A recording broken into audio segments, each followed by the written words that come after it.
Tá certo, pessoal? Então, vamos começar aí a falar desse tema tão triste e tão sofrido, que é o calendário judaico mais temido aí pelo povo judeu, que é esse dia 9 de Av. Vamos lá. Como vocês estão vendo, eu estou aqui sentado no chão. Todo judeu ele tem a proibição de sentar numa cadeira hoje. Hoje é um dia de luto completo.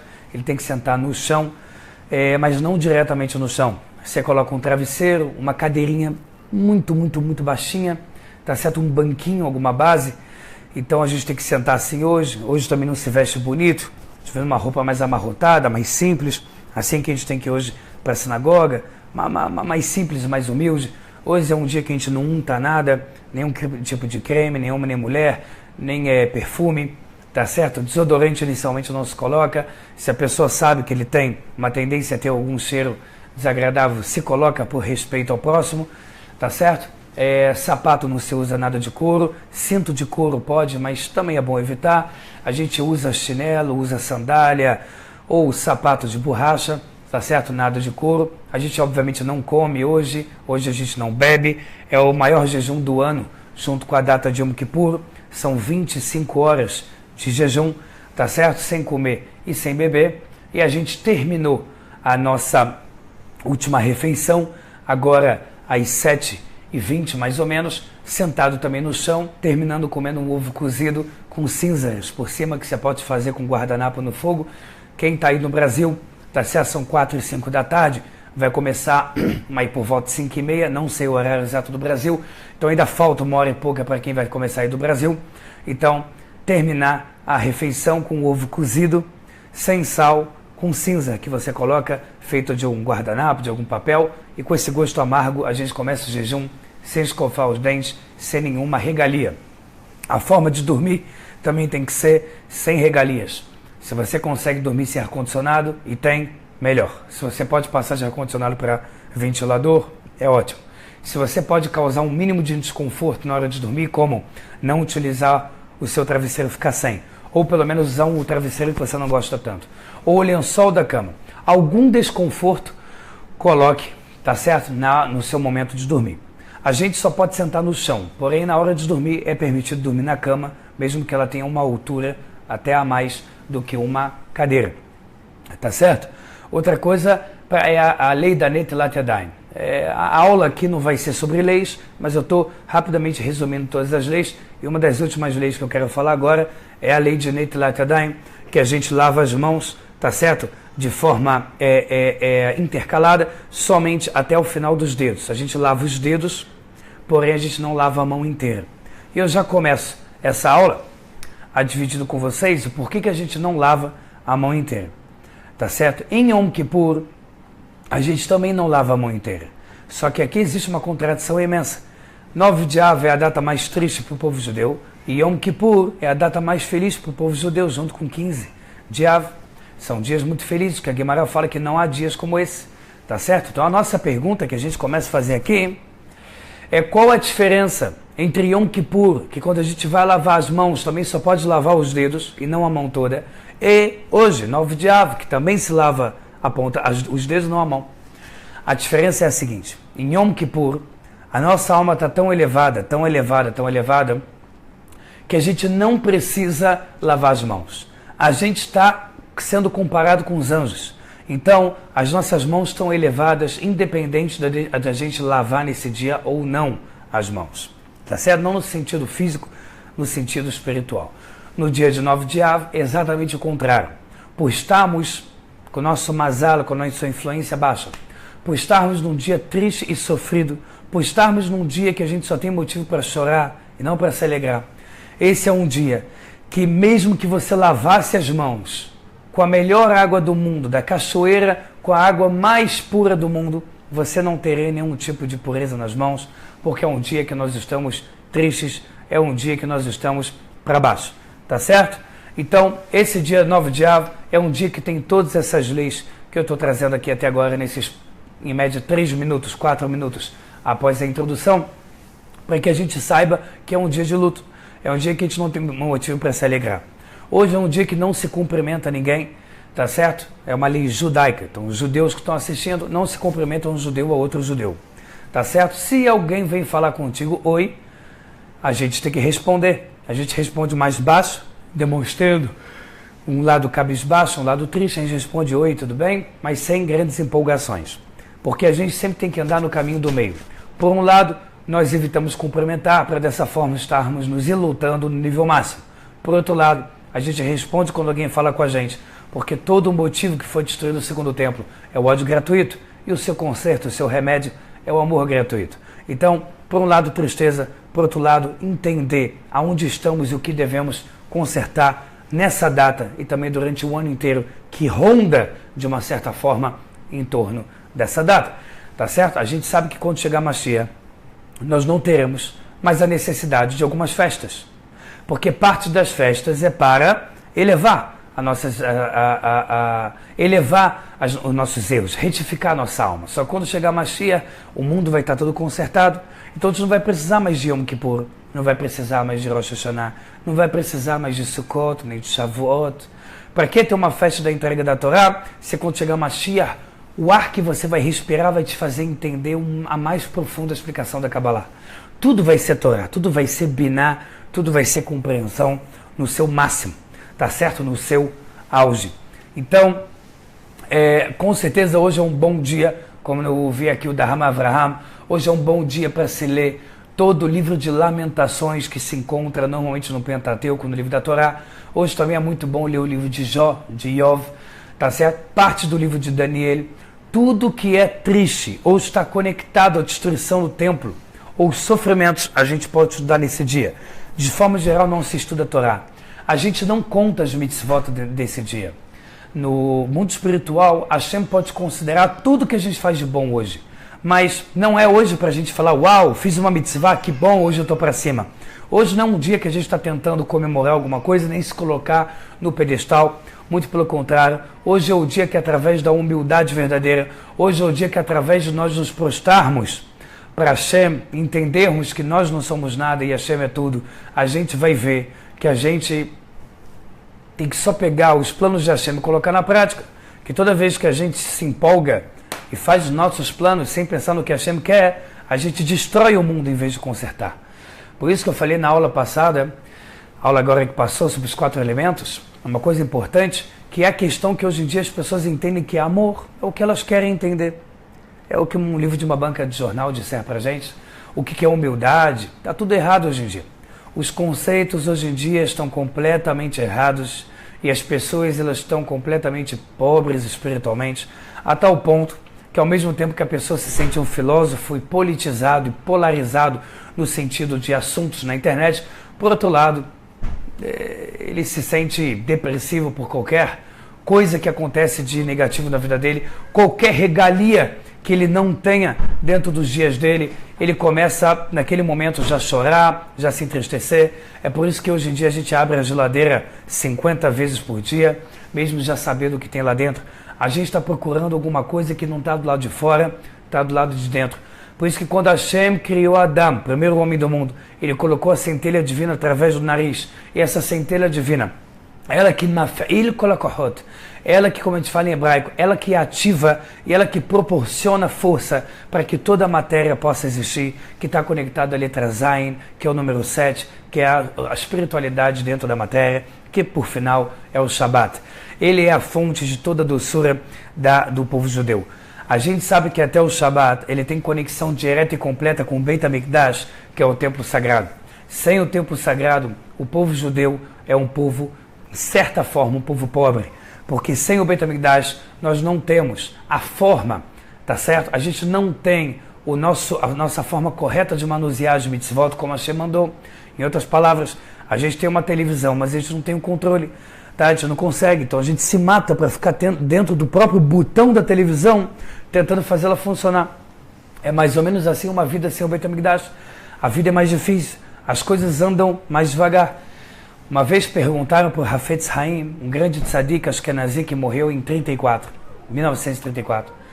Chegou uma pessoa para ele e falou, Rav, eu estou triste, eu não consigo ter aquela felicidade completa, eu quero saber o que eu faço. O tzadik, sabe, o Hafetz Haim falou para ele, você acha que é só você que se sente assim? Eu também me sinto assim. Eu sou um rabino, eu sou Cohen, sacerdote, e eu não posso trabalhar no Beit HaMikdash, porque o Beit HaMikdash não existe. Eu já tenho a minha roupa na maleta pronta para receber Mashiach. Eu sei que a felicidade não é completa, porque sem o Beit HaMikdash é impossível a gente ter uma vida completa. A gente só pode ter uma vida completa quando a gente tiver o Beit HaMikdash. A prova que o Beit HaMikdash é literalmente, tá certo, o coração do povo judeu, é que o Kotel, o Muro das Lamentações, ele jamais é destruído. Por que ele jamais é destruído? Porque Hashem, ele utiliza o Kotel como janela para assistir o mundo. Hashem, ele é como se, entre muitas aspas, Hashem criou uma regra no mundo que precisa existir alguma parte do Beit HaMikdash para Hashem jorrar sua sabedoria através dela.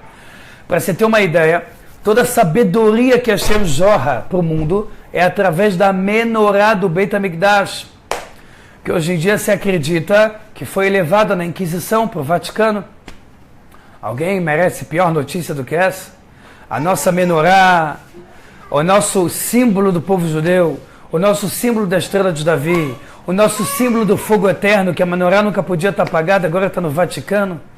E Marshemá Vezerá está junto com a idolatria, está na mão de um Vaticano que tem lá canonizado mais de 500 deuses diferentes, onde toda a ideia do Deus único é apagado e pisado diariamente, lá onde está a nossa menorá.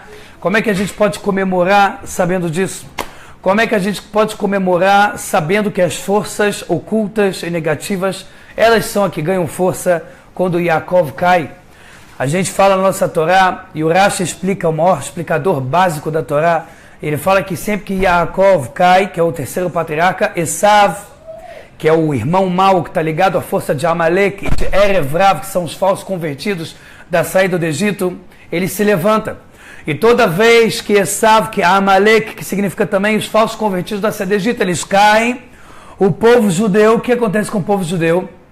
Ele se levanta, ele se ergue, ele tem Torá, ele tem mitzvot, ele tem coisas boas, ele tem motivo para se alegrar.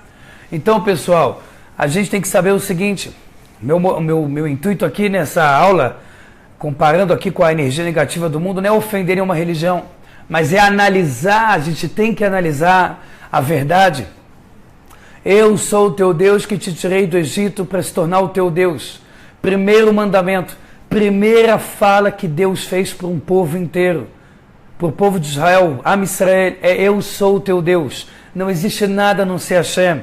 Toda vez que a gente acha que alguma coisa tem força a não ser Hashem, a gente está fazendo idolatria. Porém, quando a gente entende que Deus coloca a força dele em certas coisas, como no remédio, como no alimento, então não é idolatria se alimentar. Não é idolatria eu comer, porque assim eu entendo que Hashem colocou essa energia lá para eu comer. Essa energia que está no alimento, no feijão, no arroz, ele é Hashem. Ele é Hashem. Não é que eu tenho, Deus me livre, um segundo Deus pequeno lá que recebe força do Deus maior. Deus me livre fala isso. É Hashem. Hashem, ele está com a sua sabedoria, com a sua energia, tá certo? Dentro do alimento. Então, pessoal, é por isso que a gente não come hoje a gente não bebe. Porque qual é a maior forma de vitalidade? É comendo. A forma do povo judeu comemorar numa festa é comendo. O povo judeu Shabbat, ele senta com a família e come e bebe. Em Purim, que é considerado pela Kabbalah o dia mais elevado do ano, pela Kabbalah consegue ser mais até elevado do que Yom Kippur. É o dia que a principal mitzvah e principal boa ação é fazer o mistê, é fazer a refeição na qual a gente come, bebe um vinho, conversa, fala a Torá, dança, ou seja, através do alimento, através da bebida, a gente se revitaliza. A vida se encontra com muita facilidade na comida e na bebida. A forma mais fácil de você fazer alguém rezar para Deus, ele não ter o que comer nem o que beber. Se ele não tiver roupa, pode ser que ainda vai, mas se ele não tiver o que comer, o que beber, é o bastante para ele se desesperar e pedir para Deus piedade. Então hoje a gente não come, não bebe. Hoje a gente não tem que ser cara de pau e tentar se revitalizar. A gente já sabe que a nossa alma é vital, A gente já sabe que nossos órgãos são vitais. A gente já sabe que todo homem judeu que tem Brit Milá e coloca tefilim todo dia, ele já tem o seu sinal vital. Mas a gente não tenta jogar na cara nesse dia. Olha como é que a gente pode fazer mitzvot. Olha como é que está tudo bem mesmo sendo 9 de Av. Então, o costume de Jerusalém, só por respeito a Jerusalém, é amanhã de dia colocar o tefilim normal na reza da manhã. E o costume do resto do mundo inteiro é colocar tefilim amanhã somente na reza da tarde de Minha, perto do final do jejum. Porque assim como amanhã, quando o sol começar a levantar e tiver o sol a pino, que é o momento do máximo da tarde, 12:30, e no Brasil o sol vai estar a pino por volta de 11:30, 11:40, é o momento que a gente pode começar a sentar no sofá, pode começar a sentar numa cadeira, pode começar a estudar a destruição, mas já conectada com a destruição terceira, o Beit HaMikdash, falar mais forte do assunto. Hoje também pode, mas amanhã mais forte, tá certo? Porque, pessoal, o mês de Av, por que o mês se chama Av? Quais são as duas letras da palavra Av? Aleph e Beit. Tem vários motivos. Aleph é Edom, que é Roma e depois a Inquisição. Beit é a Babilônia, que também está ligado à Grécia, que também está ligado hoje em dia a toda a promiscuidade. Aleph, do mês, significa Edom, Roma, e Beit, da palavra Av, significa Babilônia, Grécia, promiscuidade. A palavra ela está ligada diretamente aos sofrimentos desse mês para o povo judeu. Um dos nomes que a gente dá a esse mês é Menahem Av, que significa aquele que consola Av. Quem vai consolar Av? Hashem. Que dia que nasce Mashiach? Mashiach nasce no dia 9 de Av. Porque para toda tristeza que Hashem manda no mundo, toda doença que Hashem manda no mundo, ele de forma imediata, ao mesmo tempo, acoplado, Hashem também manda a cura. Hashem manda a doença e Hashem manda o remédio ao mesmo tempo.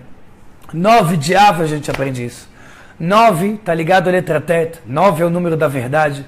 O Ben Ishai fala muito disso no livro chamado Ben Ishai, que é um grande cabalista do Iraque. Ele fala muito sobre o número 9, que o número 9 é a verdade, ao contrário é 6, que é o número da mentira, que está ligado ao materialismo. Porém, só através do 6 a gente pode se conectar ao 9, por isso que o 6 é um traço, que é o Vav, que são os traços da estrela de Davi. O mundo está todo conectado pela letra Vav, que é o número 6. E o número 9, que é a letra Tet, ele é uma coisa que ele é quase um Samer, quase uma bola, só que a letra Samer, ele tem um momento que ele faz isso aqui.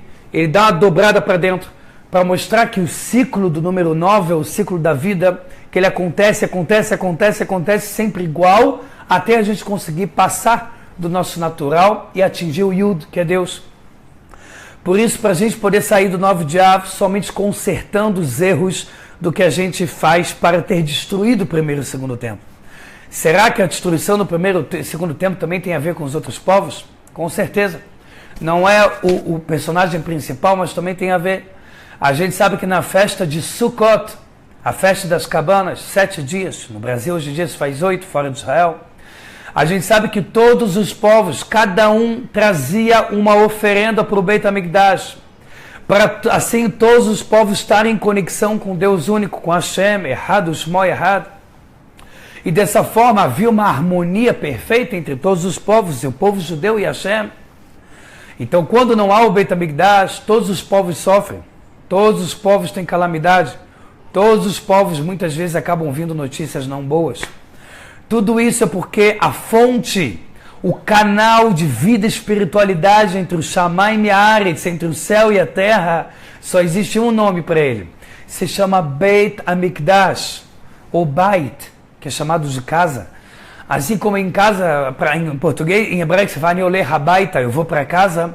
Casa, no singular, sem nenhuma palavra em volta, se entende na Torá como Beit HaMikdash, porque ela é a casa de Hashem. Todo mundo tem a dificuldade de entender, e eu também tenho, por que Deus precisa de uma casa. Isso é só no início, depois a gente entende melhor. Na verdade, Hashem, ele não tem nenhuma necessidade de uma casa. Mas ele quer que a gente tenha o mérito de construir uma casa. É igual a história de um rei né, a história, uma rápida analogia, de um rei que ele conhecia uma pessoa muito pobre, muito pobre, que morava na aldeia, e ele amava ele, desde a infância ele amava ele. E o rei gostava muito dessa pessoa pobre, e ele dizia para ele: eu te amo muito, eu quero que um dia comer na sua casa. Essa pessoa da aldeia ficou muito humilhado, porque ele não tem como receber o rei. O rei vem cheio de carroça, ouro, cavalaria, chofar tocando, trombetas. Ele vai receber ele numa casinha quase de papel. O que acontecia? O rei, ele foi e falou: eu vou comer na sua casa. E quando ele foi na direção da casa dessa pessoa pobre, essa pessoa pobre, ele com a esposa dele entraram em desespero, falaram: em 10 minutos está chegando o rei, e eu não sei como preparar a casa para o rei. O rei, na analogia, é Deus, eu não sei como preparar. Então, essa pessoa humilde começa a pegar o paninho dele, velho, rasgado, na melhor forma possível, bota em cima da mesa. Ele pega a vela maior que ele tem, mais bonitinha que tem, que é simples, acende. Ele pega tudo que ele pode e ele coloca na mesa para comer. Um pão velho, um pão de hoje de manhã que também estava velho, um pouco de laticínios, de queijo. E aí o que acontece? O rei, quando ele chega, esse colega dele, o amigo dele, amado dele, pobre da aldeia, o coração dele bate em corpo inteiro. No corpo inteiro ele sente o corpo latejando. Quando o rei entra, o rei começa a se alegrar, começa a sorrir. Essa pessoa pobre da aldeia vem e diz: rei, mas olha que humilhante a minha casa. O rei chegou para a pessoa pobre e falou: eu não pedi para você fazer uma coisa a mais do que você pode. Eu só pedi para você preparar a casa para mim. Quem eu amo de verdade não é a casa. Quem eu amo de verdade é você. Você é quem eu amo de verdade. Você é o motivo pela qual eu estou vindo, pela qual eu quero te dar um abraço, um beijo. Você é o motivo pela qual eu quero passar horas conversando com você, não me importa o que a gente está comendo, qual vela está acesa. E a partir do momento que a gente entende a força de que é como Hashem, ele ama o povo judeu, e assim como Hashem ama o ser humano que ele criou de todos os povos, que fazem a coisa certa, obviamente. Então a gente começa a entender que o que Hashem quer da gente é o nosso coração com as mitzvot. Óbvio que não adianta só o nosso coração, a gente já falou na aula passada que filosofia solta não funciona. Querer o coração não estando atrelado a coisas boas não funciona. Mas o nosso coração estando conectado à Torá, a mitzvot, funciona perfeitamente, só é dessa forma que funciona. Então, pessoal, quando a gente está nesse dia 9 de Av, a gente tem que saber o seguinte: Hashem, ele quer o nosso coração. Hashem, ele não quer um tefilim de ouro, ele não quer uma kippá banhada prata, ele quer você fazendo a vontade dele como ele mandou na Torá. Sem agora você tentar discutir, Deus pensa desse jeito, mas eu penso diferente, que é a ironia da filosofia humana. Deus pensa desse jeito, mas eu penso de outro. Fazer o quê? Minha opinião é a opinião de Deus. Quando a gente vê, quando a gente estuda a nossa Torá, a gente não tem que escolher linha A eu aceito, linha B eu não aceito. A gente tem que estudar para entender, a gente tem que indagar, tem que argumentar, tem que contra-argumentar, tem que. Mas a gente tem que ter a humildade de entender o porquê nós estamos vivendo o 9 de Av. Pessoal, vamos lá. Qual foi a primeira data de 9 de Av que começou tudo? Foi a data que ocorreu o pecado o pecado dos espiões. No dia do deserto que aconteceu o pecado dos espiões, 10 dos 12 falaram muito mal da terra quando voltaram de uma viagem de 40 dias. E o povo judeu começou a chorar no deserto, dizendo: lá existem gigantes na terra de Israel. Lá é muito difícil de conquistar, lá existem 7 povos fortes. Começaram a chorar. Hashem chegou para eles, isso aconteceu 9 de Av, primeiro dia da maldição desse dia. Hashem chegou ao povo e falou: por que vocês estão chorando? Vocês estão fazendo berriat lehinam, vocês estão chorando sem motivo. Eu já prometi para vocês que vocês vão entrar na terra de Israel. Eu já prometi vitória, já prometi sucesso. Vocês estão chorando? Sem problema. Se vocês estão chorando sem motivo, então nessa mesma data, por todas as gerações, vão ser datas que vocês vão chorar com um motivo.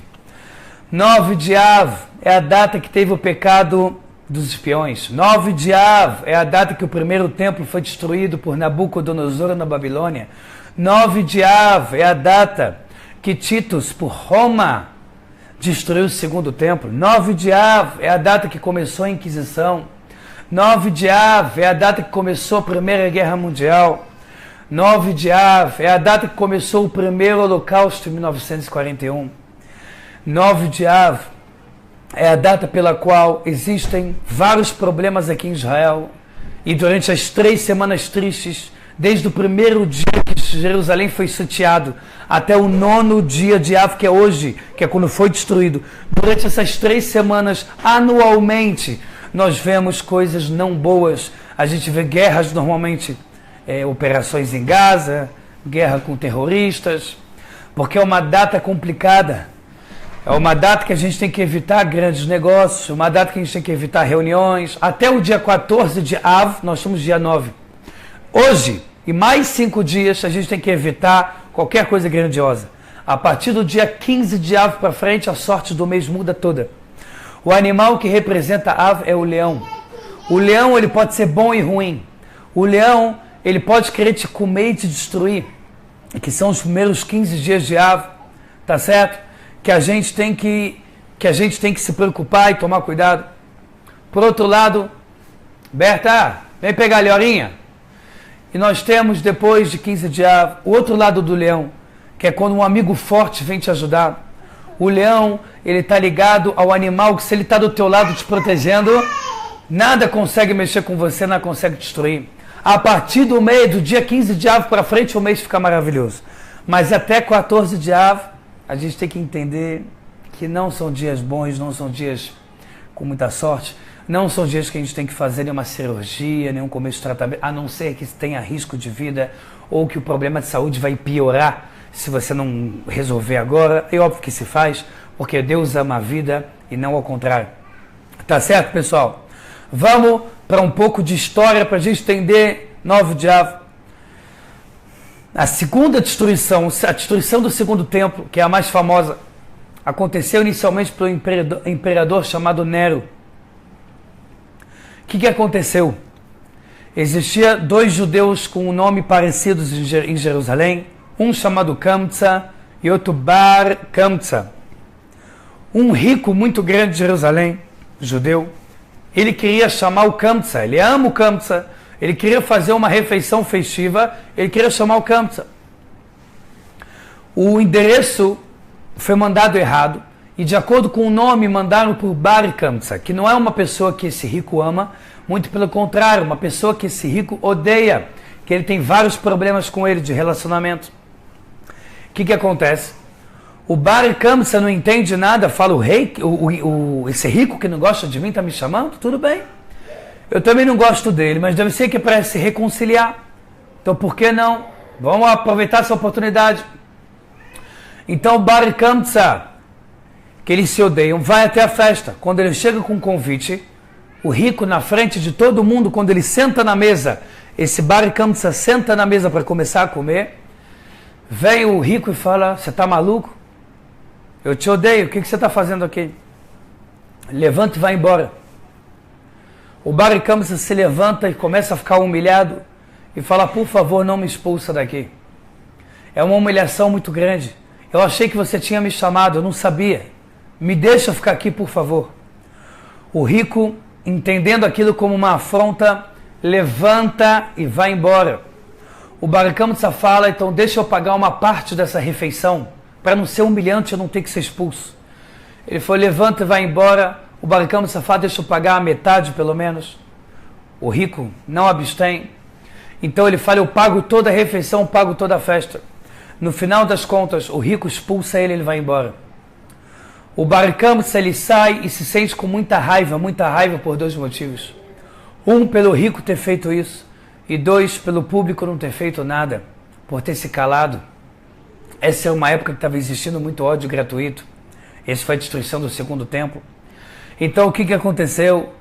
O que aconteceu foi que o Bar Kamsa chegou até o imperador da Roma na época, o imperador Nero, e falou, imperador, os judeus não gostam de você, e tudo que eles fazem é por interesse.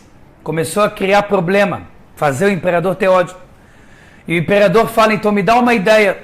O Bar Kamsa fala, manda para eles uma oferenda, um carneiro. E você vai ver que eles não vão querer fazer essa oferenda no templo, no Beit HaMikdash. E então o imperador disse, eu vou mandar um carneiro. Se eles fizerem a oferenda para Hashem, é porque eles têm respeito por mim. Se eles não fizerem a oferenda para Hashem, é porque eles têm problema comigo, eu vou destruir eles. O Bar Kamsa, ele com o ódio que ele está dentro dele, ele pega o carneiro e fala, deixa aqui, eu levo. Ele vai, quando ninguém está vendo, e faz um corte no lábio do carneiro, o que deixa impróprio para qualquer tipo de oferenda no templo, fazendo com que se algum sacerdote faça uma oferenda com um carneiro doente ou com algum problema, esse sacerdote merece a morte, pena de morte pelos céus. Então o Bar Kamsa coloca o povo judeu numa situação complicada, leva o carneiro e fala, olha, chega para o Kohen Gadol, o sacerdote, sumo sacerdote, fala, olha, o imperador quer que vocês façam a oferenda, se vocês não fizerem, problema. Começa a ter uma discussão entre os sábios. O Rav Zecharia, ele vem e fala, o Rabino da Guemará vem e diz, a gente não pode aceitar fazer essa oferenda, porque senão o povo judeu vai começar a achar que a oferenda pode ser feita de forma imprópria e a gente não vai estar zelando pelo nome de Hashem, a gente vai estar quebrando as mitzvot da Torá. Vem o Rav Yohanan, talvez o maior rabino daquela geração, e ele fala besteira, aceita, porque aqui é risco de vida. Tem 3 coisas que você não pode fazer por risco de vida, esse não é um dos casos. Então, o Kohen Gadol acaba ouvindo o Rav Zecharia o primeiro, e ele não faz a oferenda.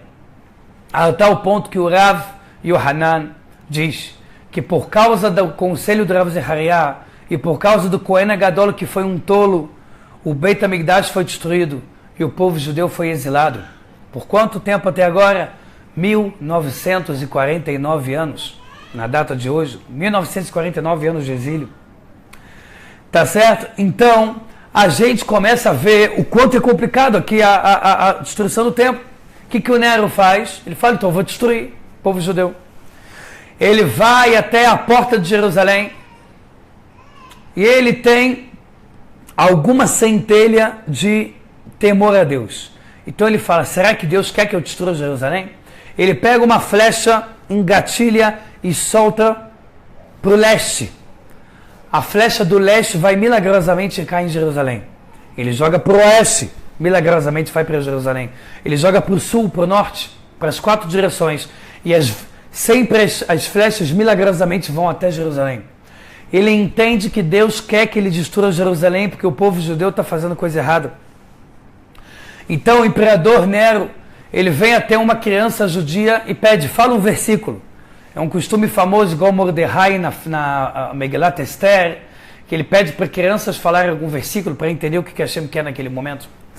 Uma criança responde para o imperador Nero, dizendo que Hashem quer que o Nero destrua o templo, mas no final das contas, quem destruir o templo também vai se dar muito mal, porque vai estar destruindo a casa de Hashem. Ou seja, aqui é um paradoxo muito complicado. Por um lado, é Hashem mesmo que está querendo destruir o templo, porque o povo judeu naquele momento está fazendo coisa errada. Por outro lado, quem tiver a audácia de mexer no templo de Hashem, ele vai sofrer. Nero, ele então sai correndo, abandona o exército e ele se converte. Nero se converte ao judaísmo, pouca gente sabe disso, e se torna uma pessoa justa do povo judeu. Quem vem e substitui Nero é Vespasiano.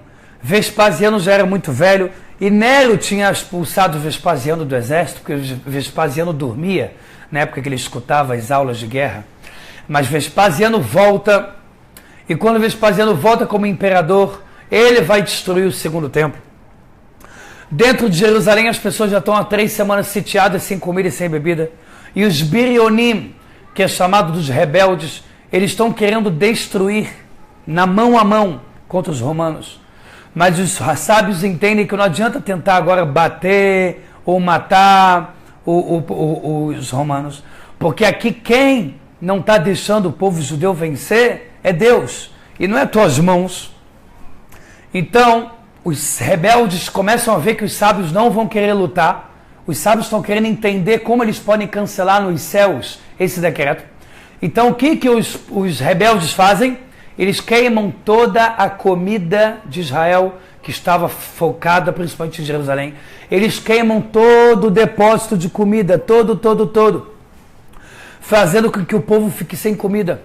O Rav Yohanan diz: vocês acabaram de matar o povo judeu, não vão ser os romanos, vão matar, vão ser vocês.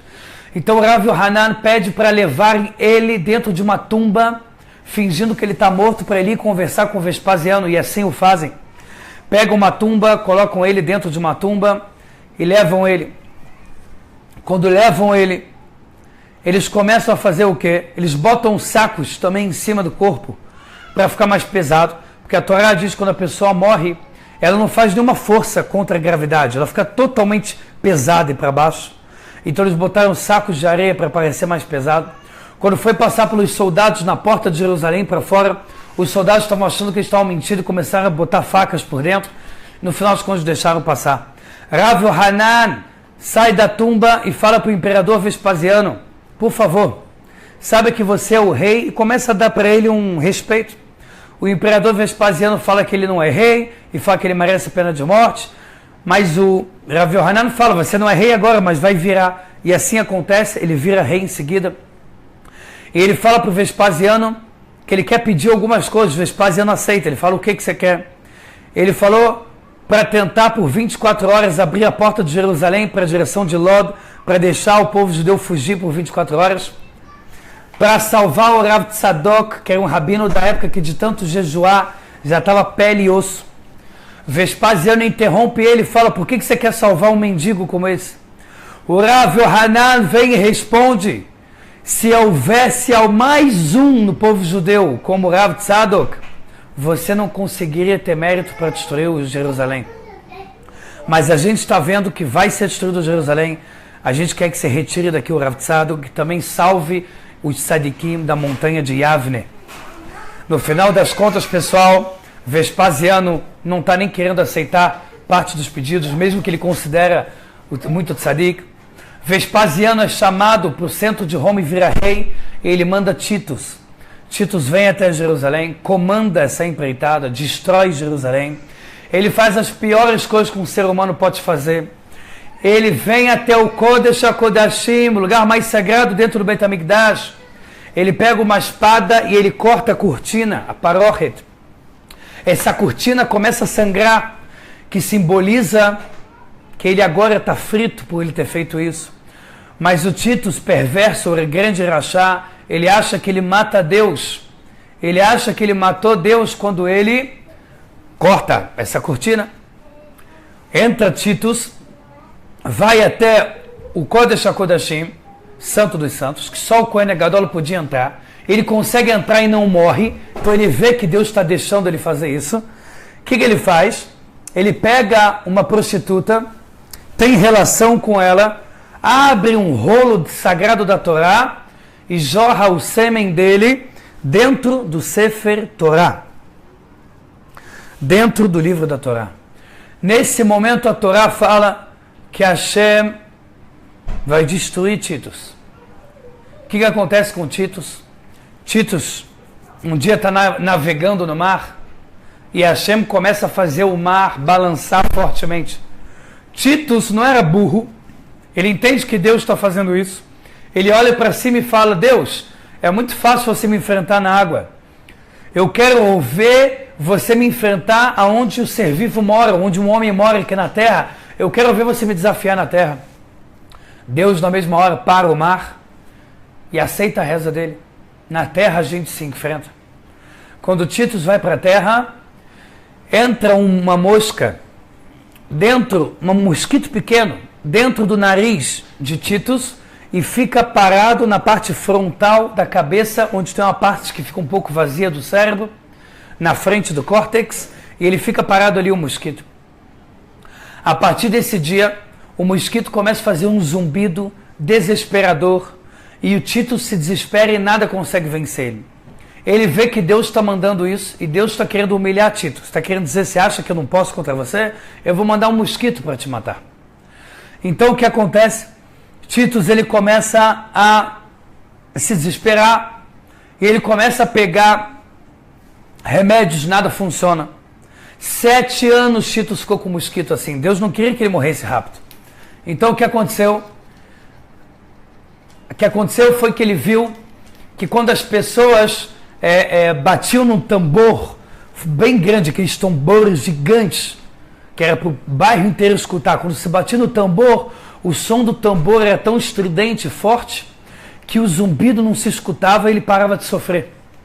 Então, o rei, né, o Titus, o comandante Titus, ele começou a pagar para as pessoas pagarem um tambor. Quando era um judeu que fazia isso para ele, ele não pagava. O que Deus fez então? Fez com que a cada batida de tambor que dessem para o Titus, a Hashem fazia um mosquito começar a aumentar de tamanho. Cada vez que batia no tambor, aumentava de tamanho. Existe possibilidade de tentar enganar Hashem, tentar dar a volta em Hashem? No final das contas, o que acontece? No final das contas, o Titus, o mosquito cresce tanto que ele fica uma bola por dentro da cabeça dele, uma bola. E Tito, 7 anos depois, morre quando o mosquito ele faz com que a cabeça e o cérebro dele abra, estoure a cabeça dele. E na Guemará dizem que quem viu esse mosquito, ele parecia uma águia com garras. Ou seja, aquele mosquito pequeno virou um pássaro grande pelas maldades que Titus fez. O sobrinho de Titus, chamado Onkelos, ele viu o final de Titus, ele entendeu que Titus era uma pessoa ruim, e ele fez chuvá, se converteu, e virou um dos maiores sábios do povo judeu. Onkelos é quem tem a explicação escrita em aramaico do lado de todo o Pentateuco, toda a Torá comprada no mundo inteiro. E aí, Titus aparece para Onkelos, falando com ele depois de morrer, e Onkelos vê o tio dele. Onkelos pergunta, como é que está aí? Ele falou, está um inferno. A minha vida espiritual é só sofrimento. Porque quando eu morri, antes de eu morrer, eu pedi para pegar as cinzas do meu corpo, cremarem e jogarem em 7 mares, para assim Deus não conseguir me encontrar. E o meu castigo espiritual é que todo dia Deus queima o meu corpo inteiro, todo dia Deus queima o meu corpo, tá certo? E ele pega as cinzas do meu corpo e sai jogando pelos 7 mares, para assim eu passar todo dia pelo sofrimento. Onkelos fala, qual que é a verdade? Titus responde, Am Israel, o povo judeu é a verdade. E ele pergunta para Titus, por que você não se arrepende? Titus diz, não tem como se arrepender no mundo espiritual. A essência da qual a gente termina a vida, com ela a gente continua. Onkelos, ele daí se fortalece na conversão dele e vira um grande sábio da Torá. E daí ele se converte e vira um grande explicador da Torá. Pessoal, a gente vê daqui que cada templo foi destruído por um grande motivo. O primeiro grande motivo foi destruído por as três grandes proibições, que é assassinato, que é relação sexual proibida e idolatria. A Torá diz que a gente tem que morrer, mas não fazer essas 3 proibições. No caso, não precisa se matar, mas a gente tem que lutar pela nossa vida, mas não morrer, não aceitar fazer nem idolatria. Se vem alguém na igreja e te fala, se prostra para esse Deus, eu morro, mas não faço. Luta até morrer, mas não faz. Tenha relação com essa mulher aqui que não é sua esposa, mesmo que você é solteiro e ela também, ou tenha relação com essa mulher casada, tenha relação com uma pessoa da sua família, sua mãe, morro, mas não faço. E a terceira, quase quando alguém vem e fala, mata essa pessoa que eu não te mato. Mata ela, pega você, arma e mata essa pessoa e você vai ficar vivo. O que a Torá diz? Não mata. Você fala, se você quiser, você me mata. Óbvio que eu posso pular em cima da pessoa e tentar sobreviver, mas matar, eu não mato. Tá certo, pessoal? Então, são os 3 casos que eu morro, mas eu não peco. Tá certo? Então é o seguinte, pessoal. O segundo templo foi destruído por ódio gratuito. E a Torá fala que o ódio gratuito é tão grandioso, tão problemático, que ele é tão forte contra os 3 pecados grandiosos juntos, que a gente acabou de falar agora atrás. O ódio gratuito. Você quer saber a diferença entre ódio gratuito? O ódio gratuito é pior do que essas 3 proibições juntas. Você quer a prova disso? Quanto tempo o povo judeu ficou exilado entre o primeiro templo e o segundo? 70 anos. 70 anos nós retificamos nossa alma na Pérsia, onde lá aconteceu a história de Purim. Regressamos com Ezra, o escrivão, e Deus mandou construir o segundo templo. 70 anos. É muito? É, mas 70 anos. Entre o segundo templo e até agora, 1949 anos. Ou seja, todo esse tempo nós estamos exilados, sem Jerusalém reconstruída, sem o povo judeu todo trazido para Israel, ainda com sofrimento, guerra entre os povos, doença, problema de sustento, mulheres estéreis, homens, todas as doenças que a gente tem no mundo, todos os problemas psiquiátricos que cada vez aumentam mais, psicológicos. Tudo isso existe porque a gente não tem Mashiach, tudo isso existe porque a gente não tem o Beit HaMikdash. A Torá fala pra gente que quem chora e quem se enluta, mesmo que não saia lágrima, mas quem se enluta de coração pela destruição do templo e dos templos, ele vai ter o mérito de ver Jerusalém e o Beit HaMikdash sendo reconstruído em breve. Ele vai ter o mérito de estar na geração de Mashiach, ele vai ter um mérito. É por isso, pessoal, que hoje a gente tem que se enlutar de coração. Hoje é um dia que não se conta piada, hoje é um dia que não se alegra, hoje é um dia que não se fica conversando com pessoas da própria casa, hoje é um dia que se passa bastante histórias e educação para os filhos sobre o tema, hoje é um dia que a gente evita água e evita transportes que podem ser perigosos. Se a gente tem que trabalhar, ok, mas nesse dia não tem bênção do trabalho. Óbvio que se eu for expulso da empresa, 9 de Av não é igual ao Shabat, pode trabalhar pela lei judaica, só que está escrito que quem trabalha não vai ver o sucesso. Então, se é para ser expulso do trabalho, trabalha, pode trabalhar, só que não vai ter bênção desse dia. O dinheiro que você conquistou desse dia, ele não vai existir. Ele vai cair em alguma coisa, num plano de saúde que eu vou pagar mais, na Light que vai mandar uma conta a mais, aqui no Hevrat Hashmal em Israel. De alguma forma, Deus vai fazer uma conta que você não vai ter bênção desse dia. E o grande motivo é que esse é um dia que Hashem oculta a luz do mundo. Não porque a luz não existe, mas ela fica guardada para os próximos dias. Esse é um dia que a gente tem que entender o ocultamento. Hoje é um dia que o judeu que não consegue se enlutar pelo Beit HaMikdash, então porque ele ainda não conseguiu entender de verdade o que é ser judeu. Mas para toda doença existe um remédio. O remédio é a nossa Torá. O remédio é estudar sobre o assunto. O remédio é a gente meditar sobre o tema. E aí a gente vai interiorizando isso. A gente não tem que só se sentir culpado por não estar sentindo enlutado ou triste. A gente tem que correr atrás. 9 de Av é o dia da destruição do templo, do primeiro e do segundo é o dia do ódio gratuito. Como a gente conserta com amor gratuito? A gente tem que fazer planos. Hoje e amanhã de dia, até o anoitecer de amanhã, nós temos que fazer planos para a nossa vida em relação ao amor gratuito. Como eu faço para ficar bem com as pessoas com quem eu estou com raiva?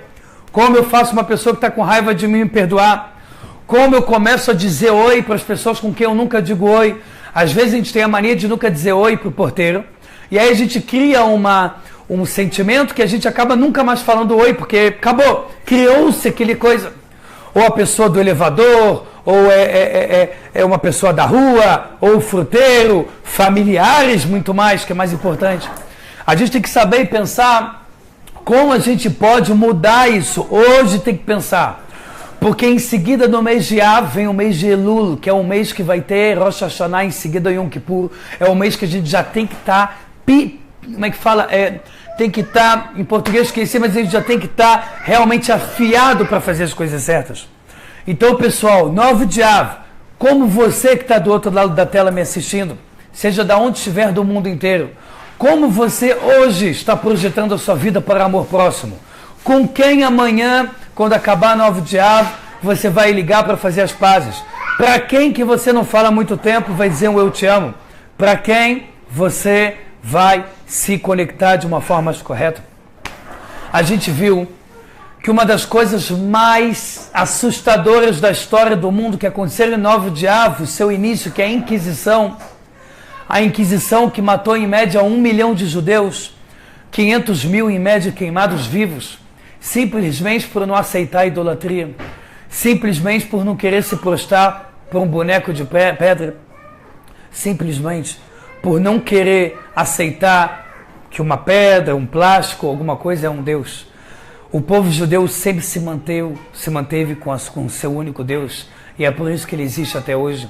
É por isso que Napoleão Bonaparte, na França, no dia 9 de Av, quando ele viu o povo judeu cheio de luto, roupa rasgada, pessoas enlutadas e cabisbaixas, quando contaram para ele por que o povo judeu estava fazendo isso no 9 de Av, ele mesmo disse: um povo que se conecta fortemente com o seu passado para ser consertado, ele certamente tem um futuro garantido em Jerusalém. E é verdade, aqui estamos, o povo judeu vagarosamente vindo para Jerusalém, aqui estamos, o povo judeu sendo redimido vagarosamente, mas o coração da Geulá, que é a redenção, ela ainda não existe. O coração da redenção, ela só vai existir quando nós fizermos alguma coisa. Esse é o sofrimento de Hashem. Por mais que Deus não sofre, porque Deus está acima do sofrimento, é como se Deus apresentasse e demonstrasse sofrimento. Esse é o sofrimento de Mashiach, que ele está no palácio espiritual esperando para vir para o mundo e não deixam. Esse é o sofrimento do povo judeu. Esse é o sofrimento das crianças que são órfãos. Esse é o sofrimento dos hospitais cheios. Esse é o sofrimento de todos os sofrimentos que existem no mundo inteiro. A gente precisa realmente rever os nossos conceitos. Se entre 9 de Av do ano passado até 9 de Av desse ano Mashiach não chegou, significa que a nossa receita ainda não está certa, que a nossa receita precisa de coisas melhores. E em vez de apontarmos o dedo para as pessoas que não estão fazendo, a gente precisa apontar o dedo para nós mesmos e perguntarmos: o que eu preciso fazer para despertar aquela pessoa que está do meu lado? O que eu preciso fazer para aquele judeu que eu conheço perto de mim começar a ter uma conexão com o povo judeu? Quantas pessoas se assimilando, quantos judeus casando com não-judeus, quantos filhos judeus, quantos filhos não-judeus vindo ao mundo, por mais que não tenha problema não ser judeu, mas tem problema quando um judeu faz isso. Quantas coisas ruins vindo ao mundo. A gente muitas vezes define a nossa própria Inquisição quando a gente vai e se joga no precipício. Quando a gente se suicida, a gente está fazendo pior do que a Inquisição, porque a Inquisição veio atrás da gente não escolheu. Mas quando a gente se suicida, nós estamos fazendo isso de forma geral, por livre e espontânea vontade.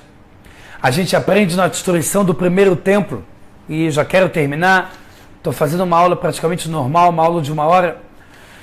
A gente aprende na destruição do primeiro templo, que os Kohanim, os sacerdotes, quando viram que o Jerusalém estava começando a pegar fogo, o Beit HaMikdash estava pegando fogo, eles subiram até o telhado, como está escrito na Gemara, tratado de Ta'anit, página 29b. Os Kohanim, os sacerdotes, sobem até o telhado do Beit HaMikdash, pegam as chaves e falam: Hashem, nós não fomos corretos no que nós fizemos, nós não fomos fiéis a você em tudo. Então, Hashem, por favor, nós vamos jogar essa chave do Beit HaMikdash, que representa a simbologia do direito ao templo. A gente vai jogar, por favor, Hashem, pega essas chaves e guarda elas até o segundo templo, e depois até o terceiro templo. A Gemara fala que uma mão sai dos céus e pega as chaves e puxa. Essa mão representa Hashem decretando que o céu celestial traga para ele as chaves. Porque desde a destruição do segundo templo até hoje, nada vai se fazer, nada vai existir de fato dentro do Beit HaMikdash. Hoje em dia o Beit HaMikdash é regido pela cúpula de ouro, onde lá não se reza em Al-Aqsa, que é do lado. Ou seja, Deus fez uma bondade incrível. No lugar do Beit HaMikdash existe um templo com uma kippá de ouro, que nada se faz lá dentro, nada se reza, não há idolatria. Ele está sendo guardado, como a própria Gemara, está escrito no Maserhet de Sanedrin, tratado de Sanedrin, está dito que Hashem vai pegar os filhos de Ismael, que são os muçulmanos, e já que eles não têm idolatria, Hashem vai deixar eles com o local do Beit HaMikdash, para que lá não haja nem idolatria, nem reza nenhuma, nem dos próprios muçulmanos.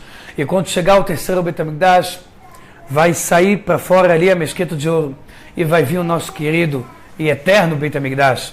Porque a partir do momento que o Beit HaMikdash chegar, ele vai ser eterno, porque é o terceiro e o último.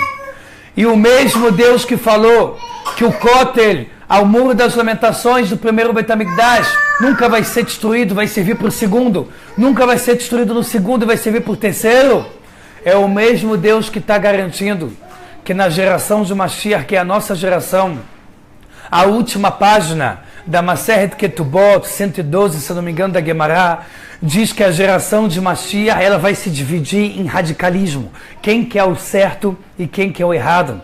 Quem quer estar aí fazendo praticamente sexo ao vivo nas ruas, se injetando droga ou fazendo coisas parecidas, ou as pessoas que querem Torá, mitzvot, uma família correta, as pessoas que querem respeitar e honrar o pai e a mãe. Do outro lado tem gente matando o pai e a mãe. O mundo vai se dividir quem quer o bem e o mundo vai se dividir quem quer o mal. Nós precisamos fazer essa decisão. E essa decisão precisa existir através dos nossos atos. Os nossos atos de como você vai apresentar um amor ao próximo a partir de hoje. Tá certo, pessoal? Essas 3 semanas estão terminando com o dia de hoje, 9 de Av.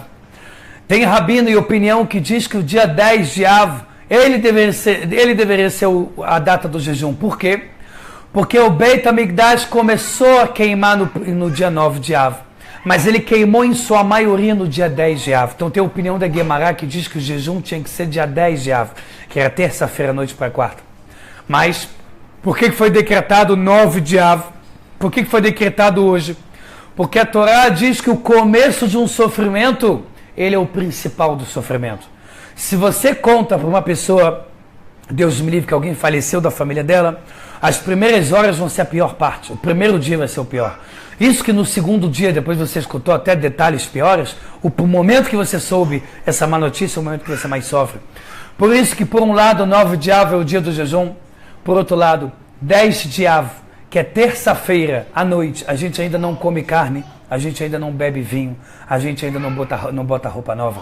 A gente também procura não escutar música. A gente espera para quarta-feira ao 12h30 em Israel, 12h40, e no Brasil é 11h40 da manhã. A gente espera até quarta-feira ao meio-dia, para dessa forma, metade do dia, né? Para a gente começar realmente a poder comer carne, beber vinho, poder cortar o cabelo e por aí vai, se preparando vagarosamente. Ismaelita hoje são os muçulmanos, que por um lado não tem idolatria, mas por outro lado tem uma religião com fundamento muito radical, e a Torá diz que eles vão ser os principais, vão tentar perseguir o povo judeu. Pessoal, quero terminar essa aula dizendo o seguinte: o povo judeu é o povo mais odiado e o povo mais amado. O povo judeu é o povo arqueologicamente, historicamente, o povo mais perseguido da história mundial. O povo judeu é o povo que, ao mesmo tempo que ele é o povo mais perseguido, ele é o povo que mais se levanta depois de ser jogado no chão. É o povo que mais se levanta depois de ser jorrado nas trevas. É o povo que mais consegue pegar a iluminação de Hashem e ir para frente. Certa vez, um pai, ele querendo que o filho fosse um guerreiro, porque ele era fraco fisicamente, mandou o filho por um lutador na China, um lutador de Kung Fu, e falou para ele, para o sensei, mestre, eu quero que meu filho fique lutando aqui 6 meses até se tornar um guerreiro. Quando isso vai acontecer? O mestre fala, em 6 meses volta aqui, o seu filho vai ser um guerreiro. O pai, 6 meses passando, ele vai até o mosteiro, até o local onde eles rezam, também lutam, e chega para o mestre e fala, meu filho já é um guerreiro? O mestre fala, o seu filho já é um guerreiro. Então chega o pai e fala, então se ele é um guerreiro, eu quero ver, mestre, o meu filho lutando contra você. Eu quero ver, mestre, o meu filho e você guerreando. Eu quero ver o meu filho, então, sendo uma pessoa, um herói. O mestre fala, tá bom, se é assim que você quer, a gente faz. O mestre começa a lutar com o filho dessa pessoa. E o sensei, bum, dá uma primeira pancada nesse filho e ele cai no chão. O pai ficou olhando, cadê o guerreiro?